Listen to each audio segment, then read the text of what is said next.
Estamos considerando orações de um modo geral, e a metodologia que nós utilizamos, o compromisso que nós fizemos de examinar cada oração, tem nos forçado a examinar orações que possivelmente eu jamais pregaria. E quarta-feira passada nós examinamos uma maldição. Qual é o pastor que quer pregar sobre isso? Mas compromissado com a Escritura examinamos, e hoje nós temos algo um pouco melhor. Mesmo assim é um lamento. Eu não sei quantos de vocês já consideraram esta oração e esse estilo de oração. Quantos têm o texto santo nesta noite? Ótimo. Nós vamos examinar um lamento, que é a próxima oração nesta sequência, nessa varredura que a gente vem fazendo em toda a Escritura. Nos deparamos com esse lamento em Josué capítulo 7. Josué capítulo 7, versículos 7, 8 e 9, uma oração um tanto interessante. Livro de Josué, capítulo 7, a partir do 7º versículo. Ah, Senhor Deus, por que fizestes passar a esse povo Jordão, para nos entregares nas mãos dos amorreus, para nos fazeres morrer? Oxalá nos contentáramos ficar além do Jordão. Ó Senhor, que direi? Pois Israel virou as costas diante dos seus inimigos. Ouvindo isto, os cananeus e todos os moradores da terra nos cercarão e desarraigarão o nosso nome da terra. E então, o que se fará do teu grande nome, Senhor? Que oração interessante. É um lamento. Esse tipo de oração, ela aparece aqui e acolá na Bíblia. Existe um livro inteiro de lamento, que é as Lamentações de Jeremias. Depois do profeta Jeremias, tem aquele livro lá, que ele lamenta, ele chora pelo que aconteceu com Jerusalém e com Israel, de uma maneira geral. Há vários exemplos além disso. Geralmente, esse estilo literário, chamado lamento, está aqui atrás. Esse estilo literário é um argumento retórico que visa aliviar a própria dor ou sofrimento, bem como convencer a Deus de que haja. O objetivo do lamento é dois. Primeiro objetivo, o cara está perplexo. O que está acontecendo? Lembra Jeremias perplexo de dar matança? Ele está perplexo primeiro. Então ele quer aliviar, ele começa a falar, ele quer aliviar a sua própria dor. E a segunda razão é mover o Senhor. Ele quer argumentar para que Deus se mova. Por exemplo, Salmo 74, deixa aí o dedo em Josué, eu vou compartilhar um exemplo pontual contigo. Salmo 74, 10. Olha como o salmista tenta argumentar com Deus. Livro de Salmos, o número 74, 10º versículo. Até quando o inimigo vai zombar, ó Deus? Será que o inimigo blasfemará o teu nome para sempre? Ainda no mesmo salmo, no Salmo, 10º versículo 18. Lembra-te de como o inimigo tem zombado de ti, Senhor. Como os insensatos têm blasfemado o teu nome. Olha aí, Pai, ele está arguindo com o Senhor e pedindo que o Senhor haja em cima dessas pessoas. Esse é o estilo de oração que nós estamos considerando hoje à noite. Qual a razão desta oração em Josué 7, 7 a 9? A razão foi uma derrota inesperada. Uma derrota completamente inesperada que Israel sofreu. Por sinal, essa derrota é a única derrota que o capitão Josué experimenta em todas as suas muitas campanhas de invadir a terra, apenas nesse momento. E é interessante como é beneficial para mim e para você examinar e ponderar na Escritura. Eu me derramei sobre esse texto e eu descobri o maior crescendo, o maior crescimento que eu jamais vi na minha vida. Imagina comigo uma curva, duas setas, essa que é a vertical, né, e a horizontal. Imagina uma subida que vai ganhando momento. Em música tem o crescendo, não tem? Quando a orquestra começa bem suave, ela vai suave, ela vai ganhando força, aí vai entrando instrumento, o trompete, o raio que o parta, vai ficando muito alto e tal, e finalmente explode num rompante tremendo. É o crescendo, vai ganhando força. É interessante que eu descobri, e eu já li Josué N vezes no curso da minha vida, mas eu descobri que até a derrota de Ai, há um crescendo tremendo nesse livro. Vamos fazer um exercício de Bíblia hoje à noite, que eu quero te mostrar essa descoberta. De uma maneira geral, eu vou dar o mapa e depois a gente vai examinar com mais detalhe. O crescendo é o seguinte: começa lá embaixo com a morte de Moisés e o desencorajamento, o medo total de Josué, passa adiante com uma tímida excursão dos espias. A liderança de Josué, então, é testada com a travessia no Jordão e ele se age gloriosamente.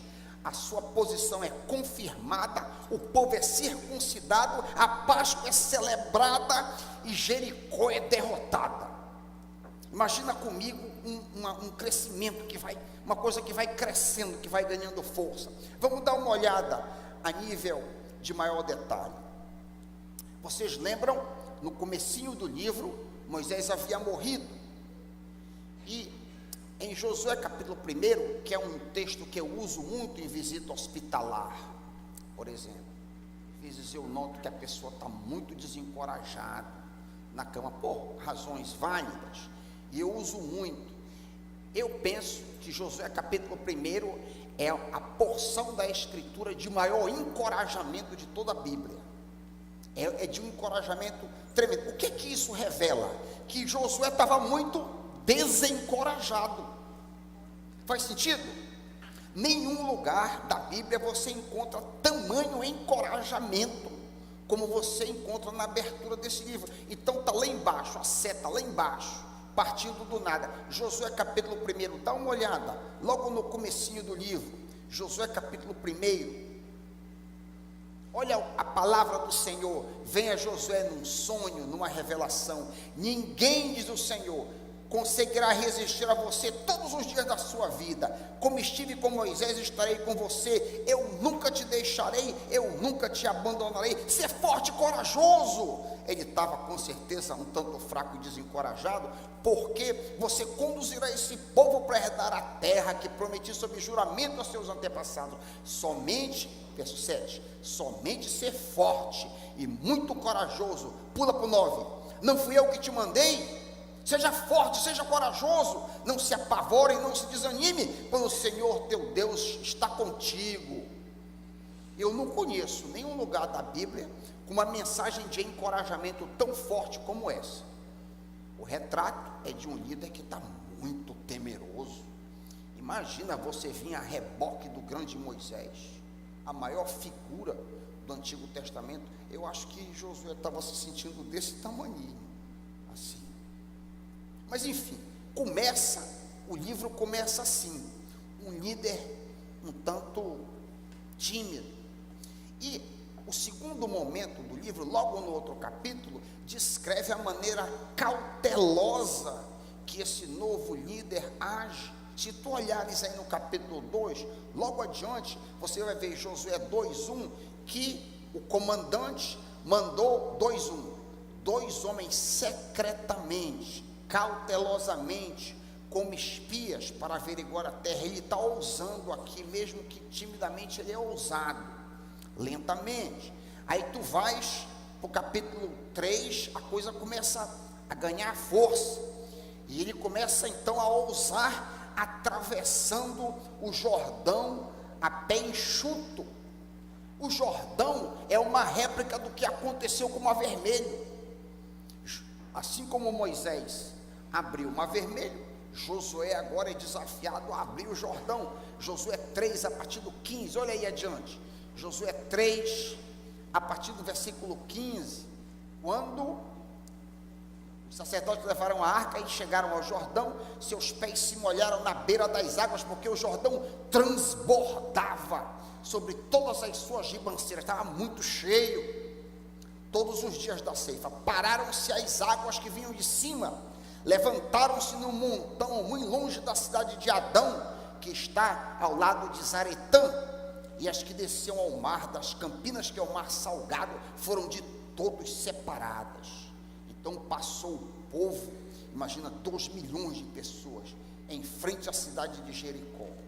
Porém os sacerdotes que levavam a arca da aliança do Senhor, pararam firmes no meio do Jordão em seco, e toda Israel passou a seco, até que o povo acabou de atravessar o Jordão.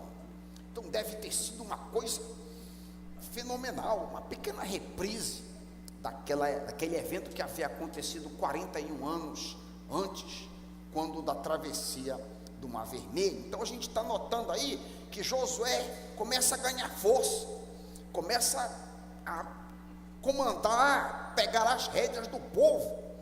Em seguida, no capítulo 4, que é o próximo, olha só o 4:14, o que é que aconteceu por causa dessa travessia e dessa ousadia desse capitão aí.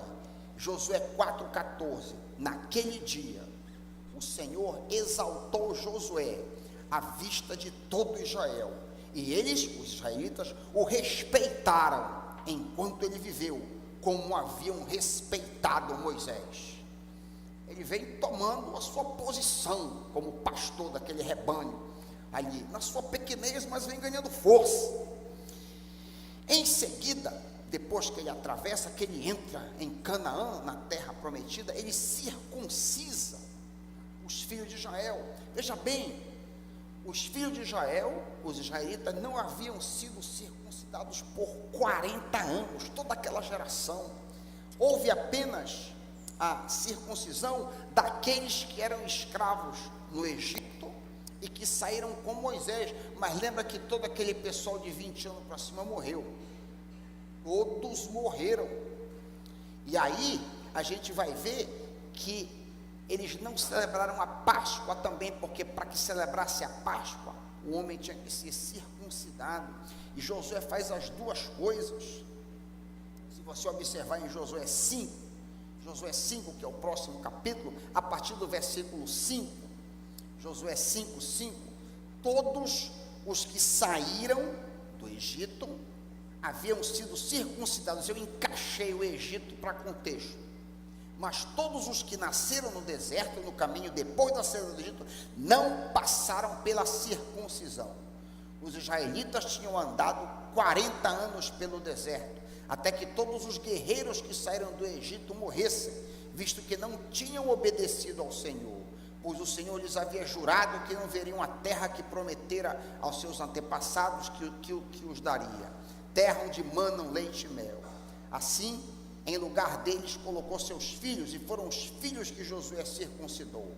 Ainda estavam incircuncisos, porque não tinham circuncidados durante a viagem.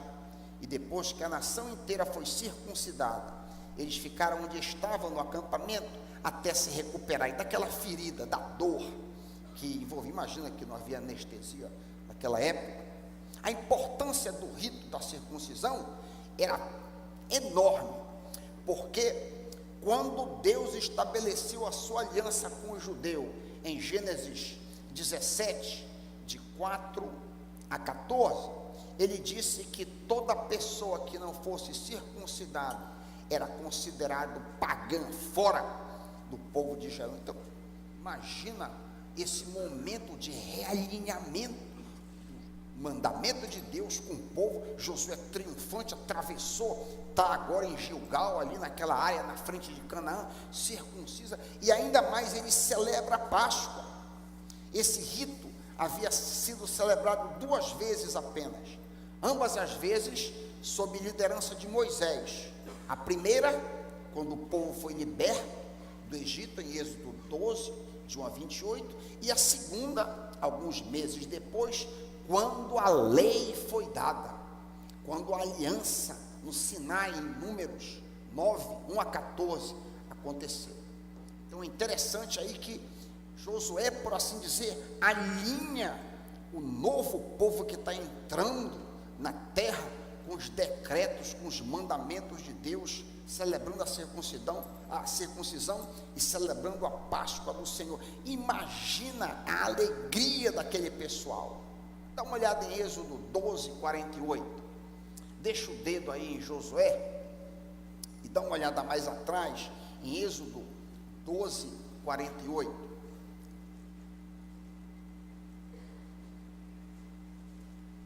Eu quero destacar a parte finalzinha do verso 48. Qualquer estrangeiro residente entre vocês, israelitas, que quiser celebrar a Páscoa do Senhor, terá que circuncidar todos os do sexo masculino da sua família. Então poderá participar como natural da terra. E está aqui o que eu quero destacar: nenhum incircunciso poderá participar. Então os 2 ritos estavam entrelaçados. E Josué, o novo líder, alinha o povo. Que maravilha! Recapitula comigo. Atravessou o Jordão, entrou na terra que havia sido prometida para os antepassados, circuncida os homens, celebra, por assim dizer, a ceia do Senhor com aquele povo. Tudo isso aí, então, culmina quando o Senhor Jesus, ou o príncipe de Deus, aparece. Quando Josué está meditando ao pé de Jericó, aparece aquele homem com a espada despida diante dele, em Josué capítulo 5, já no finalzinho. É o maior encorajamento para aquela primeira batalha daquele homem. Imagina aqui os muros daquela cidade, aquela fortaleza enorme, 12 metros de altura de muro. E aí então aquele homem aparece em Josué 5, a partir do versículo 13. Isso aqui é o último evento antes da tomada da cidade de Jericó.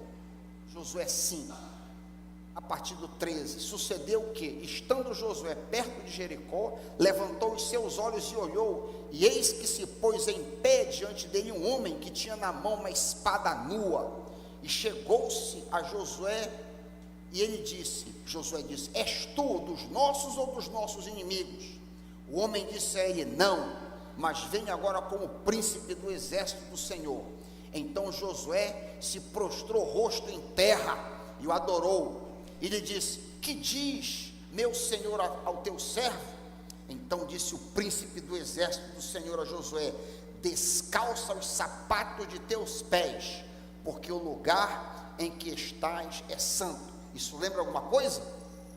Isso lembra o encontro clássico da sarça ardente? É uma reprise aqui. Esse aí é o último momento antes da tomada. Então Josué é encorajado de todas as formas que você possa imaginar, de que Deus estava com ele, e ele iria agora levar aquele povo à conquista. E a primeira conquista era Jericó, a cidade fortaleza. Como vocês sabem, no próximo capítulo, capítulo 6, depois do povo circundar a cidade 7 dias, 7 vezes os muros caem, e aí então o povo entra. É a grande vitória, e é uma vitória emblemática, porque Jericó é um emblema, é um símbolo, é uma metáfora da fortaleza da resistência humana contra Deus. É um desafio que o homem reina e não Deus. Então Deus joga por terra aquelas muralhas aí. Eu falei na última pregação, quando caírem as torres. Lembram? Um uma das coisas que acontecerá, segundo Isaías, quando o Senhor Jesus regressar, é a queda das grandes torres, como nós lemos na vez anterior. Então, tudo aqui culmina, esse é o pico de um crescendo, que culmina com a queda dos muros de Jericó. E aí então, o que é que acontece?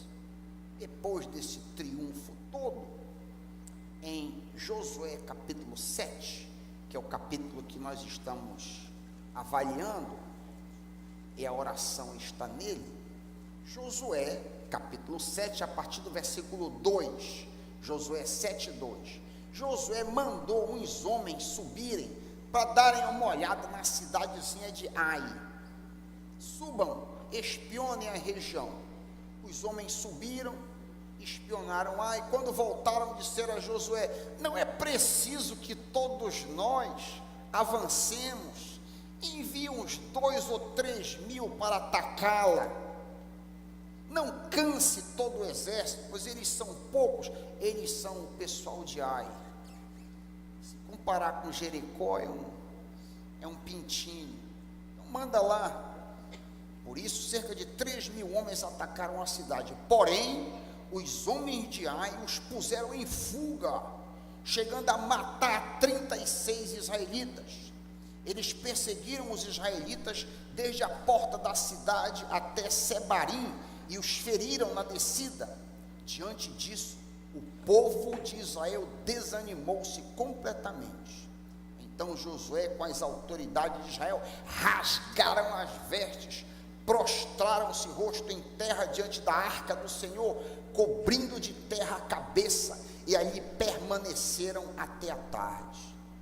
E aí disse Josué: ah, Senhor, por que fizeste esse povo atravessar o Jordão? Foi para nos entregar nas mãos dos amorreus e nos destruir? Antes nos contentássemos em continuar no outro lado do Jordão. Que poderei dizer agora? Senhor, Israel foi derrotado pelos seus inimigos. Os cananeus e os demais habitantes desta terra vão saber disso, nos cercarão, eliminarão o nosso nome da terra. Que farás então com teu grande nome? É a oração lamento nesse contexto aqui. Josué está perplexo. O que está acontecendo?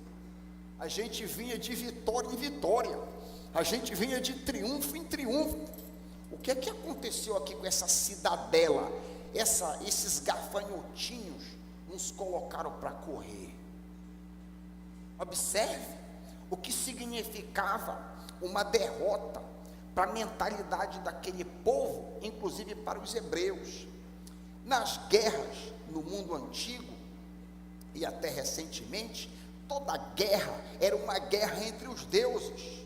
Se você observar figuras do Império Romano, por exemplo, você nota que sempre tem o general e tem um deusinho aqui em cima, com uma lança. Os deuses gregos também, eles sempre tem um deus deles, seja lá quem for. Há uma peleja entre as deidades. Então Josué está dizendo: o teu nome, como é que vai ficar agora? Nós perdemos. E o pior, quando esse pessoal todo aí de Canaã ficar sabendo que nós perdemos, eles vão ganhar força contra nós. Da mesma maneira como eles nos temeram, agora eles vão estar ousados, porque essa cidadelazinha de Ai aí nos derrotou. O que vai acontecer conosco? Mas por que razão os israelitas foram derrotados? Que motivo? O que aconteceu em Ai? A resposta está na continuação dos versículos que nós lemos, Josué 7, a partir do 10. O Senhor disse a Josué, depois que ele orou: levante-se, porque você está aí prostrado. Israel pecou, violaram a aliança que eu lhes ordenei. Eles se apossaram de coisas consagradas, roubaram-nas, esconderam-nas e as colocaram junto de seus bens. Por isso, os israelitas não conseguem resistir aos seus inimigos, fogem deles, porque se tornaram merecedores de destruição. Eu não estarei mais com vocês, se não destruírem do meio de vocês o que foi consagrado à destruição. E aconteceu, em linhas rápidas, Acã, um dos guerreiros, um dos comandantes lá do exército, quando entrou em Jericó, cobiçou um espólio. Lembrem, não era permitido pegar em nada naquela situação, era para meter fogo em tudo. Mas Acã se apossou, você vai ver esse relato no mesmo capítulo, a partir do versículo 19, quando Josué, por sortes, eu imagino o Curinho, o Tominho lançando sorte, chegou na tribo, chegou na família, chegou na pessoa. Então disse Josué a Acã: meu filho, para a glória do Senhor, o Deus de Israel, diga a verdade, conte-me o que você fez, não me esconda nada. Acã respondeu: é verdade, eu pequei contra o Senhor, contra o Deus de Israel. O que fiz foi o seguinte: quando eu vi entre os despojos uma bela capa da Babilônia, 2,4 kg de prata e uma barra de ouro de 600 gramas, eu os cobicei e me apossei deles. Estão escondidos no chão da minha tenda, com a prata por baixo. Ele fez o que não era para fazer, e a consequência foi que toda Israel sofreu. É interessante, eu notei aqui a palavra cobiça. Todas as vezes o pecado começa com a cobiça. Cobiça. Aí a outra coisa que ele fez, ele tomou posse. Primeiro ele cobiçou, ele viu, e aquilo foi agradável aos olhos. É interessante que o nosso pecado sempre começa no nosso coração, não é?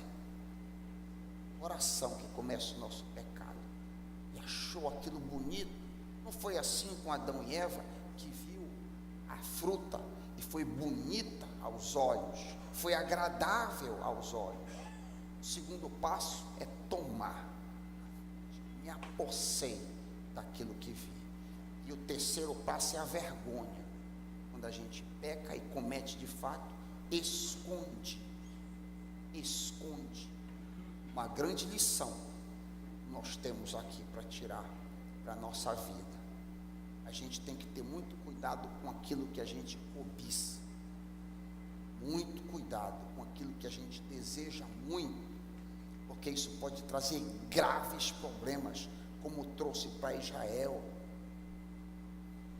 Há uma outra grande lição, e eu penso que essa é a maior de todas as lições aqui.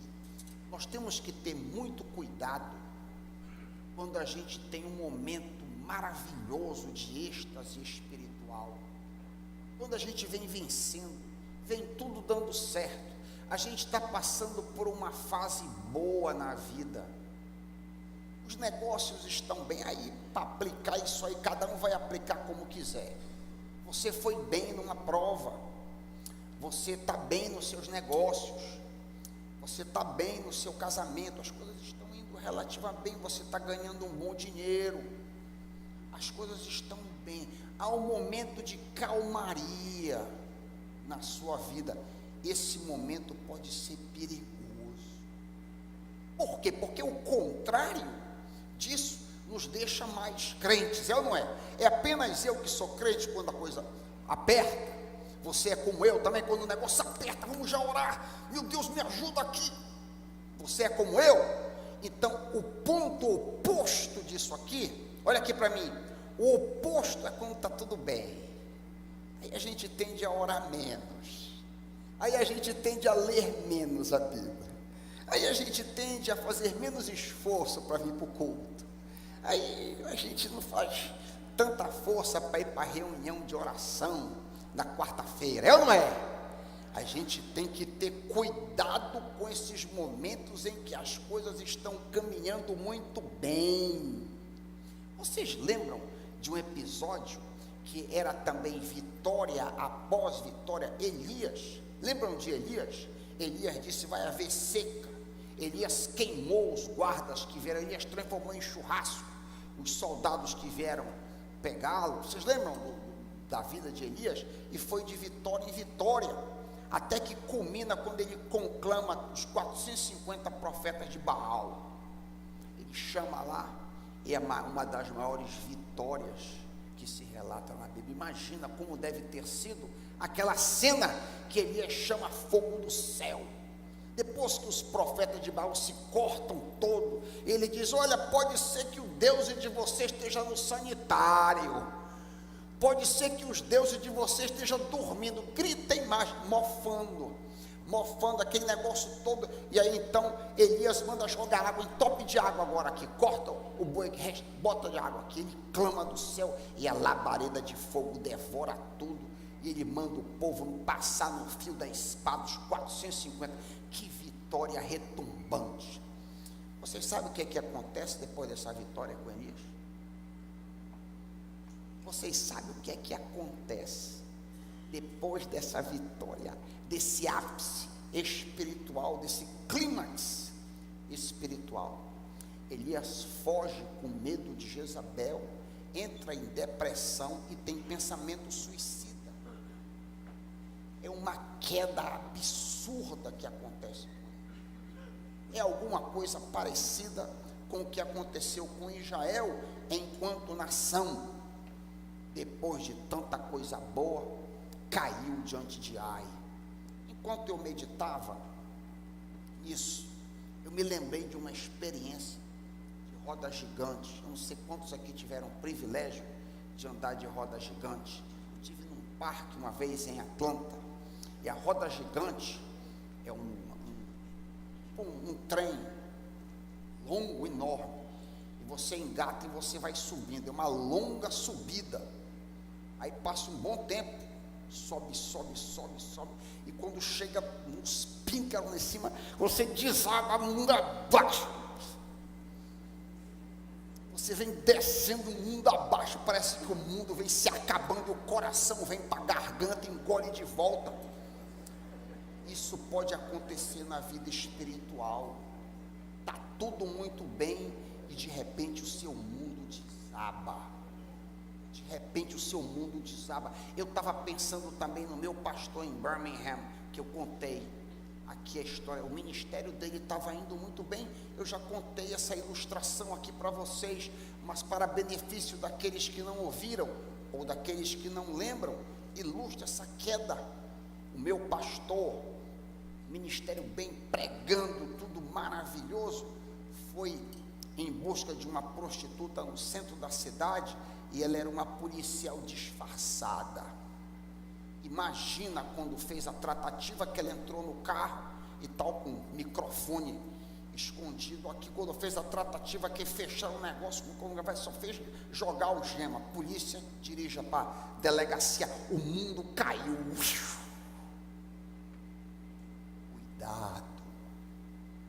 Cuidado, meu irmão, minha irmã. Quando as coisas estiverem bem, vamos buscar o Senhor. Eu pensando nisso aqui, eu estava até pensando em mim mesmo, mas eu preciso chamar a Betina para a gente orar mais, porque está tudo tão bem. Eu preciso buscar mais a face do Senhor. Eu não quero esperar o chicote do Senhor para que eu busque o Senhor. Amém, meus irmãos? Não vamos esperar a queda para buscar o Senhor, não vamos esperar a enfermidade para buscar o Senhor, não vamos esperar um filho nas drogas para a gente buscar o Senhor, não vamos esperar que as coisas não deem certo no seu negócio para você buscar o Senhor, não vamos esperar que você falhe naquele exame que você deseja tanto passar e você quebre a cara e você venha buscar o Senhor. Vamos buscar o Senhor agora. É uma grande lição que a gente tira desse texto, dessa experiência de Ai. A segunda lição que a gente tira desse crescendo aqui, essa queda abissal, é que o pecado traz consequências. O pecado traz consequências. Com Deus não se brinca, Deus não se deixa ser zombado. Acã provou isso, Acã testou isso. Ele cobiçou, ele desejou, cobiçou, agarrou, escondeu, e depois as consequências eventualmente vieram. Paulo diz em Gálatas 6, 7, 8 o seguinte, ouçam, Gálatas 6, 7, 8, não se deixem enganar, ele diz aos Gálatas, de Deus não se zomba, pois aquilo que o homem semear, isso também colherá. Quem semeia na carne, colherá destruição, mas quem semeia para o Espírito colherá a vida eterna. Então, o pecado traz consequências para nós. Não brinca com o pecado, foge do pecado como o diabo foge da cruz. Em terceiro lugar, uma outra lição que a gente tira desse episódio de Ai aqui, a gente vê isso em Josué, é que nós devemos ter a liberdade de compartilhar com o Senhor os nossos corações. Nós devemos ter a liberdade. Olha como Josué escancara o seu coração diante do Senhor. Ó Senhor, por que fizeste esse povo atravessar o Jordão? Foi para nos entregar nas mãos dos amorreus e nos destruir? Antes nos contentássemos em continuar no outro lado do Jordão, que poderei dizer, Senhor, agora que Israel foi derrotado? Eu recebi outro dia uma pessoa lá no gabinete, muito tímida, e ela falando das suas lutas, essa pessoa relatando as suas lutas, eu digo, olha, tu estás querendo, parece que te mascarar diante do Senhor. Diz para o Senhor, Senhor, eu não quero orar, diz isso para ele. Ela ficou me olhando, diz, Deus gosta de gente honesta, diz que tu não queres ler, porque tu está dizendo para mim, diz para o Senhor, Senhor, eu não quero orar, eu não sinto vontade de ler a Bíblia, eu te sinto longe, me diz. Olha aqui como Josué escancara o coração, isso faz bem à alma. Deus é Pai, Ele não vai te recusar, porque você é honesta diante dele. Senhor, eu não estou, os cultos estão chatos, me ajuda a amar a tua igreja, me ajuda a amar, ter comunhão contigo, seja honesta. É o que a gente vê aqui em Josué. Josué está perplexo, e ele é aberto com o Senhor. E quando a gente é aberto com o Senhor, a luz raia nos nossos corações. E por último, quarto e último, independente da perplexidade e da dor que porventura nos atingir, devemos ter sempre em mente que tal perplexidade ou dor pode redundar para a glória de Deus e para o nosso bem. Orações de lamento frequentemente evocam o nome ou a fama do Senhor e a sua glória. A oração, em última instância, é sempre feita em busca da glória de Deus. Olha o que o salmista diz no Salmo 79, 9, é uma outra oração de lamento, e eu termino. Salmo 79, 9, ajuda-nos, ó Deus, nosso Salvador, para a glória do teu nome, livra-nos e perdoa os nossos pecados por amor do teu nome. Olha o que Josué diz, a mesma coisa. Porque quando os cananeus e outros povos dos arredores ouvirem o que aconteceu, cercar-nos-ão e hão de atacar-nos e expulsar-nos. O que vai acontecer com a honra do teu grande nome? Ele apela para a glória, para a honra do Senhor. O que quer que aconteça conosco, que seja ruim, Senhor, faz com que isso redunde para a tua glória. Eu tive essa notícia ruim aqui, eu não sei o que vai acontecer. Outro dia um amigo meu ligou de uma cidade do interior, muito angustiado. Ele não é crente, mas eu conheço há muitos anos. Para mim, Raik, a minha filha está com câncer. A minha filhinha de 16 anos está com câncer, um câncer super agressivo, é câncer de sangue, leucemia, câncer muito grande. E eu disse para ele, olha, eu vou orar para que isso aí redunde para a glória de Deus.